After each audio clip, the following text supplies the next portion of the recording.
ada yang kecewa, mohon maaf. Tapi aku pasti mentingin kerja dulu. Karena mau lebaran, pasti para pekerja, pegawai itu pasti pada minta THR. Kalau THR lebaran kan ngasihnya harus full ya Umi ya. Betul. Harus full tuh Umi mau kawin.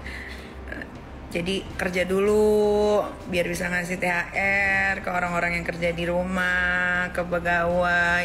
Mohon maaf kalau ada yang kecewa. Untuk kedua kalinya dalam agenda pemeriksaan sebagai tersangka dugaan pemerasan, pengancaman, dan dugaan pencucian uang, sosok kontroversial Nikita Mirzani lagi-lagi mangkir. Alih-alih memenuhi panggilan penyidik Direktorat Reserse Kriminal Umum Polda Metro Jaya, Niki justru lebih memilih syuting demi mendulang cuan untuk lebaran yang sudah di depan mata.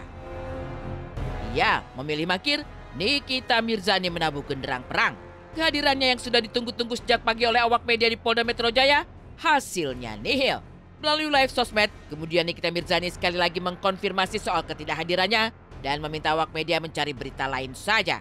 Hal ini persis mengulang dalih saat mangkir pada pemeriksaan pertama, yakni sibuk mencari nafkah untuk anak-anaknya.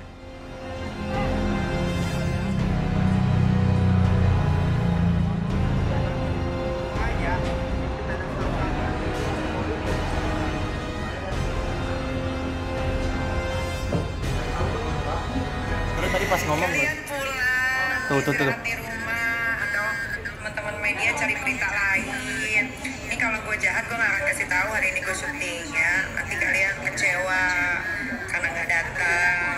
Bukan nggak datang, memang syuting hari ini. Sudah dijadwalkan hari ini memang syuting dari bulan Januari, jadwalnya udah masuk. Gitu. Kami tidak mau masuk terlalu dalam, yang jelas nih kita tadi sudah telepon saya dan memang benar saya sudah berkirim surat meminta waktu karena Niki sebagai seorang ibu single parent punya anak 3 lagi menjalankan kewajibannya untuk kalau tidak salah lagi bernyanyi atau ada acara, yang jelas acara pekerjaan. Tidak diketahui pasti di mana persisnya artis 38 tahun itu melakoni syuting yang digembar-gemborkannya. Yang pasti, di malam sebelumnya, diketahui ia tampil affair dan sukses menghipnotis para penggemarnya di Ternate.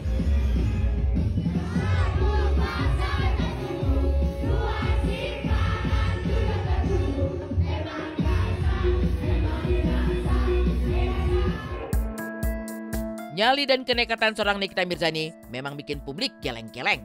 Bukannya apa-apa.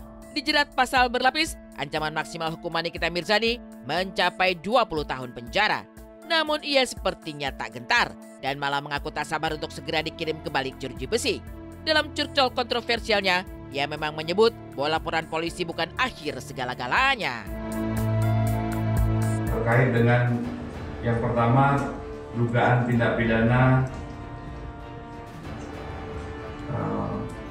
pengancaman dan pemerasan melalui media elektronik sebagaimana diatur di pasal 27B ayat 2 dan juga pasal 45 ayat 10 Undang-Undang ITE. Kemudian dugaan tindak pidana pemerasan sebagaimana diatur di pasal 368 KUHP dengan ancaman pidana 9 tahun. Untuk pasal yang pertama tadi ancaman pidananya paling lama 6 tahun ya. Kemudian yang selanjutnya adalah dugaan tindak pidana pencucian uang sebagaimana diatur di pasal 3, pasal 4 Undang-Undang Tindak Pidana Pencucian Uang dengan ancaman pidana paling lama 20 tahun penjara. Gue cuma mau mengingatkan aja bahwa laporan di kepolisian itu bukan akhir dari segalanya. Ingat, masih ada pengadilan. Sampai gue tidak terbukti bersalah. Aja dulu. Sementara itu, Reza Gladys yang mengaku mengalami kerugian material dan imaterial cukup besar, kini sedang di atas angin. Alih-alih melunak, Nikita Mirzani malah justru terus membakar api perseteruan dengan menyindir rivalnya itu Ratu Flexing.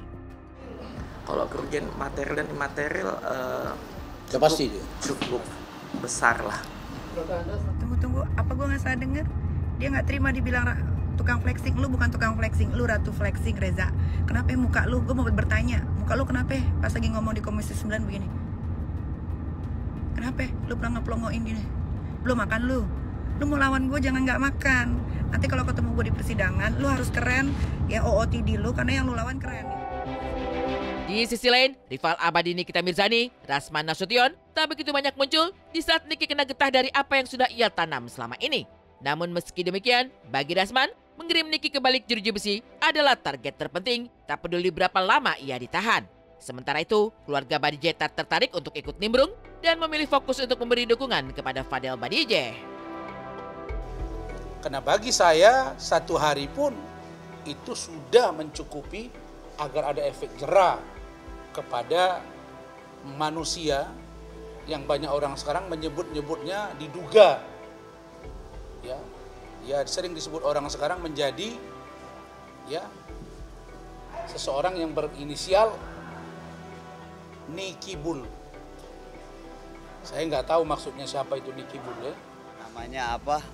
Selesain sendiri gitu. Kita nggak mau ikut campur juga masalah mereka. Kalau misalkan ada kesalahan atau apa, proses hukum ya terus berjalan kayak gitu. Karena beda ini ya, beda konteks. Jadi kita nggak bisa mencampur adukan ya. Misalnya ada masalah dari keluarganya apa seperti itu yang ada di media sosial atau di news sekarang, ya udah itu kita juga bukan porsi kita lah.